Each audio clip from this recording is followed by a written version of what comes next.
ஹரி ஓம். அனைவருக்கும் நமஸ்காரம். இப்போ முண்டக்க உபனிஷதம் பார்த்து கொண்டிருக்கின்றோம். இந்த பாடத்துல கடந்த வகுப்புகள்ல முதல் பகுதியில 2வது அத்தியாயம் வந்துட்டோம். முதல் பகுதியில் 2வது அத்தியாயத்துல 5 மந்திரங்கள் வரைக்கும் பார்த்து முடித்தோம். இப்போ 6வது மந்திரம் என்ன சொல்லுது அப்படின்னு பார்க்கலாம். ஏஹிதி தமாகுதயः ஸ்வர்ச்சசः சூரியஸ்ய ரச்மிர்ய யஜமானம் வஹந்தி பிரியாம் வாசம் அபிவதந்தியோ அர்ச்சியந்திய ஏச வஹ புண்ணியக சுக்ருதோ பிரம்மலோகா. இப்ப இந்த மந்திரம் என்ன சொல்லுதுன்னா, ஒளிர்கின்ற அந்த ஆகுதிகள் வாருங்கள் வாருங்கள் என்று அவனை அழைத்து வழிபட்டு, இந்த சொர்க்கம் நீங்கள் செய்த நற்செயலின் பலனாக உங்களுக்கு கிடைத்தது என்று இனிமையாக பேசி சூரியனின் கிரணங்கங்களால் அவனை தாங்கிச் செல்கின்றன. இன்ன யாகங்களுக்கு இன்ன உலகங்கள் இன்ன சுகபோகங்கள் என்றெல்லாம் வரையறுக்கப்பட்டுள்ளன. இந்த யாகங்களை செய்பவனுக்கு அவைகள் வாய்க்கின்றன. உரிமையுடன் அவன் அந்த இன்பங்களையும் சுகபோகங்களையும் அனுபவிக்கலாம்.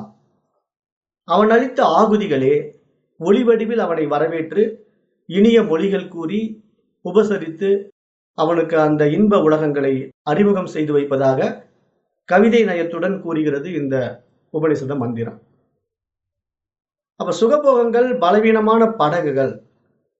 இவ்வுலக மறுவுலக சுகங்களுக்கென்று பல்வேறு யாகங்களை கூறிய உபனிஷதம் அதே மூச்சில் சுகபோகங்களின் மறுபக்கத்தையும் தெரிவிக்கிறது.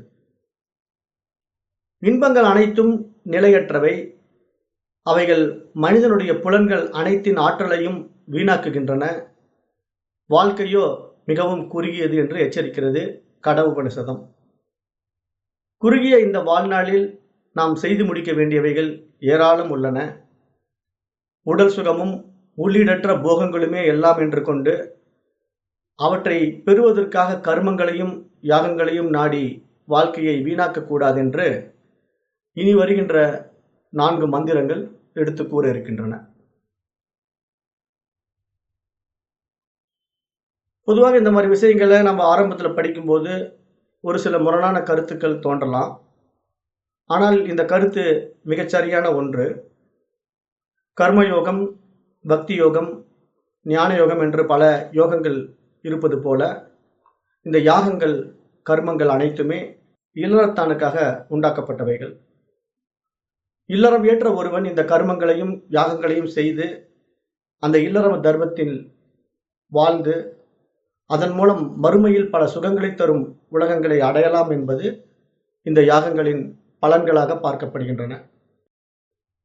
ஆனால் ஞான மார்க்கமோ அதையெல்லாம் விஞ்சியது என்று இந்த உபனிஷதம் எடுத்து கூற இருக்கின்றது. இல்லற வாழ்வை ஏற்காமல் பிரம்மச்சரியத்தை ஒழுகி பற்றற்ற துறவியாக வாழும் ஒருவன் இவைகள் அனைத்தையும் கடந்தவனாகிறான்.